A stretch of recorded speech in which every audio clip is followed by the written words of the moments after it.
Do you feel like you're constantly fighting an uphill battle against chaos, confusion, and of course, we know it all, the resistance? If you answered yes to any of those questions, well, today's episode is where you may want to take the seatbelt and buckle in because we're really about to unleash a game changing episode today around the revolution on the way to lead your projects and the PMO. In today's episode, we're going beyond just the basics. We're diving into more of a deep understanding of some proving and practical strategies that work in the world's top PMOs using consistently as they deliver outstanding results and wow their customers and their stakeholders. You mind if I share a quick quote with you where it's not really a quote, it's a blurb that I pulled out of an article. So, according to a case study on the PMI website regarding establishing PMOs, there was an article entitled From Crisis to Control, a New Era in Strategic Project Management. And the research indicated that over 75%, wow, 75% of organizations that set up a PMO shut them down in 3 years. Again, they shut them down in 3 years because it doesn't demonstrate or it doesn't add any value. He also noticed that many PMOs are terminated because of the failure to report the benefits of the PMO to the organization, pointing out the lack of senior management support and clear vision regarding the scope of the PMO are the key factors of an actual failure in PMO. If you're new to the channel, I go by the name of ED. For all you smart and intelligent folks out there, listen, that just simply means Ed. I have an 8-point framework. In these 8 points, my goal, my mission, my job today is to unpack today's title, which is entitled The PMO Best Practices. As I told you and I stated before, family, what we will be doing here throughout this week is doing PMO stuff type stuff. Well, yesterday we unpacked what is a PMO. Today it is best practices. And the goal is because of course we have a new book coming out, The Magnetic PMO is really a follow-up. I don't want to say a follow-up, but you think of the magnetic PMO as really more or less the house to the actual what project managers use and need. Also, I want to give a big shout out to my friend, my buddy, my mentor, coach Phil. He released a new book, and I'm over here trying to grab it. So, new book, the Dig Civi, the Dixie model. The D stands for define, the I stands for identify, the G stands for generate, the C stands for choose, and the I stands for implement, and the V stands for verify. The reason why I think this you need to have this in your collection if you're a project manager, you need to have this collection if you're just someone an executive, you need to have this in your if you're a new project manager or you're thinking of getting in project management, you need to have this book in your actual studies because I know if you're watching me, I know you're a life learner. What is a life learner? Somebody that is willing to continue to get better at their craft, someone that is willing to invest in themselves and not wait for others to invest in them. So, family, pick up this book again, The Dick Sift by my buddy, my friend, my mentor and coach, Phil. I really think you guys will enjoy it. I'm actually going to leave a link to it. I'm gonna leave the Kindle version as well as the print version regarding that. Now let's get into some work here. Point number one: establish a career path and development program. People, what's so funny is that I started with this family because of the fact that the only way a PMO really works extremely well is people. You can bring all the tools you want to. You can bring all the governance you want to. You can bring all the dictatorship and say, if you don't do this, it doesn't mean anything unless we get the people to a certain degree of development that allow them to be able to be self-sustaining, to be self-organized in a way to hopefully support the PMO. So this is why I started off with this. People are so important, and it frustrates me when I read material about PMO and I was doing my research and all it was just a whole bunch of governance and framework. I'm like, that's great, but this is super important. So let's unpack this. So creating a career path and development program. Wait a minute, let me stop. Let me ask you guys a question. If you join an organization and you're part of the PMO as a project manager or a project coordinator, program manager, portfolio manager, you choose one of those, and the PMO director approached you and said, hey, what we normally do, we like to sit down for an hour and we would like to do an exercise with you to understand what are you looking to do with your career path while you're working in this organization. What would you do?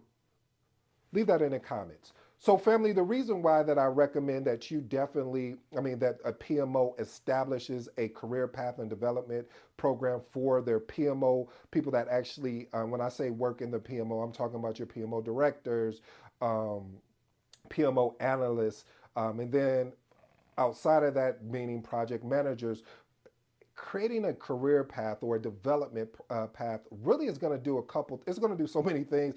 You'll be shocked. First of all, it's going to attract, it's going to motivate, and it's going to retain high performing project management talent. And it ensures a sustainable pipeline and a succession of project management leadership and expertise for the PMO organization. So a lot of times you'll be in an organization and there's not a lot of that development. What do they normally say? They say, well, we don't have it in the budget.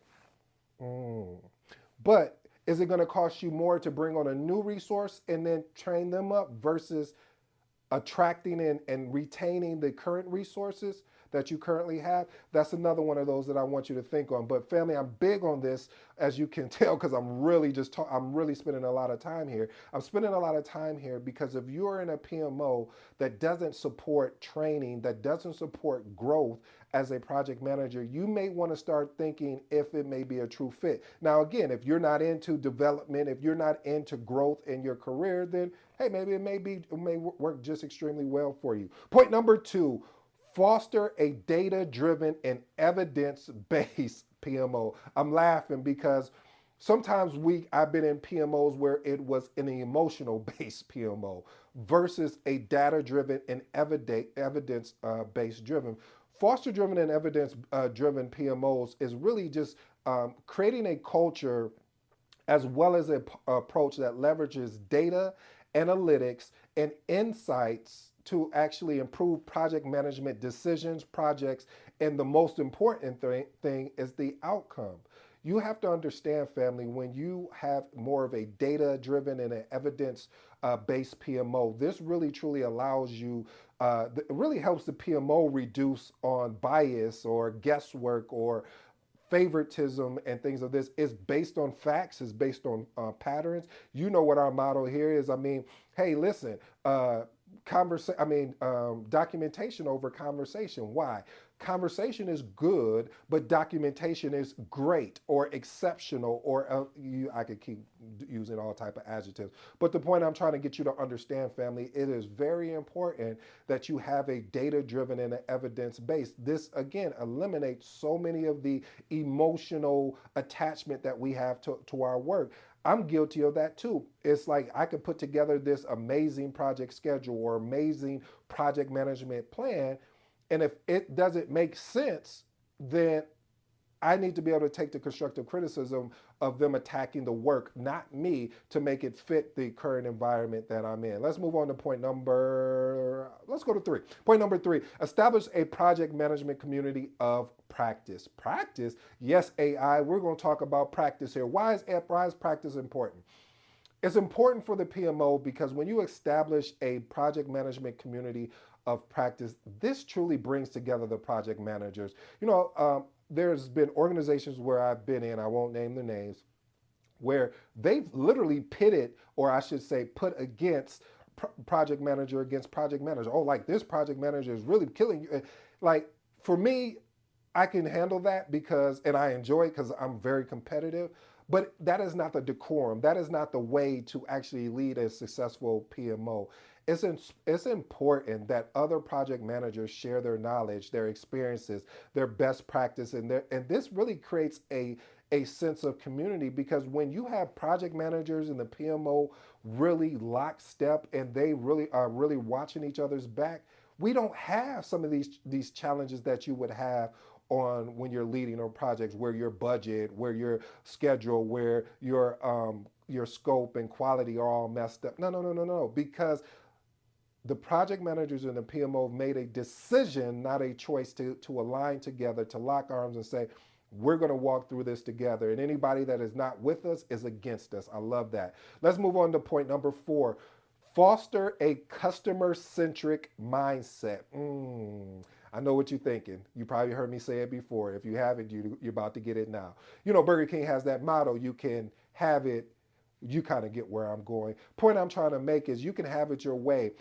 Having a customer-centric approach, it really cultivates the PMO across the organization by focusing on understanding, anticipating, being proactive versus reactive, and exceeding the needs and expectations of internal as well as external customers. Did you peep what I just said? Did you pick up what I just laid down? What I'm saying here, family, sometimes we forget that our stakeholders are our customers. We forget that the business is our customer. I'm not even talking about the external factor, which are, when we have clients, of course, they are our customer. But I'm saying a lot of times we forget about our internal customers because they're not paying us a particular dollar, or they're not investing, but they asked of us a particular project and we need to deliver on that particular project. Point number 5. Foster a project management culture of transparency and accountability. This is my favorite, and you know what I normally do when one of these are my favorite, or one of these things I need you to pay attention to. Message. At this point, I'm going to unpack for you the importance of having a culture in which practices and actually leads and I should say implements a culture of transparency and accountability. When you have transparency, there's no misunderstanding. It is what it is. I said what I said. We did what we did. This is how we're going to move forward. But when you have a lack of that, it's the exact opposite. You have people having silo meetings. You have stakeholders not wanting to come to meetings because they believe their position or they believe their role doesn't require them to be there. There's so much. When you have transparency and then accountability on top of that, it holds people accountable for what they said that they really wanted. How many times have you said that, hey, I would love to have a project manager lead this project, and they didn't show up? Okay, you didn't get that one. How about this one? How many times have you had a stakeholder that said, hey, schedule that meeting and I'll be there so we can talk about it and collaborate and figure things out, and then the stakeholder gets there and it's just all chaos, it's disrupted, and then they're sarcastic, and it goes on and on. When we have a opportunity to be transparent and accountable, this is where project management and the PMO strive, because everybody has the same interest. That is ensuring that the business is protected, that is ensuring projects are protected, and that is ensuring that the people that are part of the project and lead a part of the project are exemplifying great characteristics in leading the project. Let's move on to point number 6.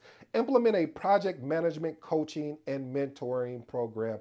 Message. Listen, family, you guys know I just held up my mentor and my coach's book, Phil, because it's important to have a coach and a mentor.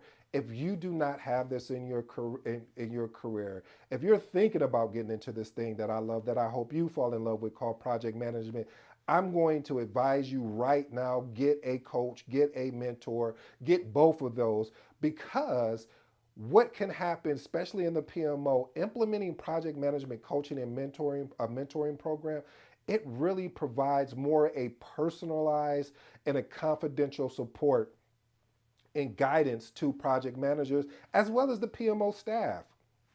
What happens here is it allows uh, it allows for the project manager to be able to develop their skills, overcome challenges, achieve their goals and aspirations, because if you don't create that type of environment where you have someone that is coaching and mentoring you, you're not going to know how to navigate. You may say or do something, and then you look up, and now you're not getting the volume of projects, or you're getting very small projects that you're like, this is not no project. Y'all just created something.